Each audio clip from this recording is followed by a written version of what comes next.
I mean, I won't say any names, but you know, there's a lot of cats that come out and they say terrible things about jazz, and they say, oh, well, you know, I don't want to play the music of Charlie Parker because, you know, if Charlie Parker were here, then he wouldn't want us doing that. But like, I don't know, I can't agree with that because this is how I learned how to play, by listening and absorbing this music, you know, from every part of its history, you know, not leaving out any part of it, you know.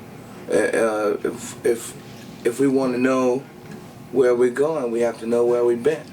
You know what I'm saying? First of all, we have to learn it, you know, before we start to change it.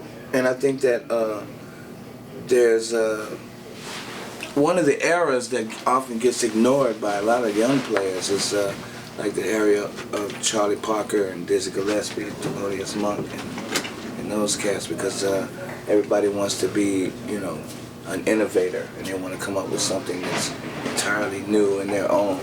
But before we can do that, we have to learn what's come before, which is basically like the fabric of the music, you know, learning tunes, learning standards, and being able to operate harmonically, which comes from learning the music of Charlie Parker, Bud Powell, and those in the bebop era, 1940 plus.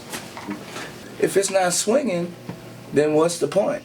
You know, I feel like a lot of the new blood is avoiding the swing. You know, I have people come to me all the time saying, well, I don't really like jazz, you know, it sounds like a lot of noise to me, you know, because cats now, they want to be stars right away. They come out and they're like, okay, I want to be a star, so I'm going to create my own thing. But then if you don't feed your brain and get to the knowledge of the history, then, you know, what do you have to build on? What are you saying? You know, you have to have something to say. It's just like when you build your vocabulary, you read books, and then you know, maybe if you want to be a writer, you write your own.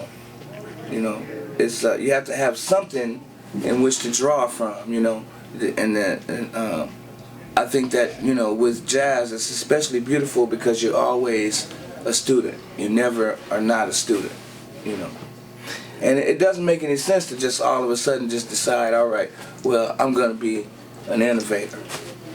Because you don't make that decision. It comes from the consciousness of people. You know, if you happen to interject into that consciousness, then perhaps you will innovate, you will have the new sound. But it's not something that people decide that they're going to do. It happens organically.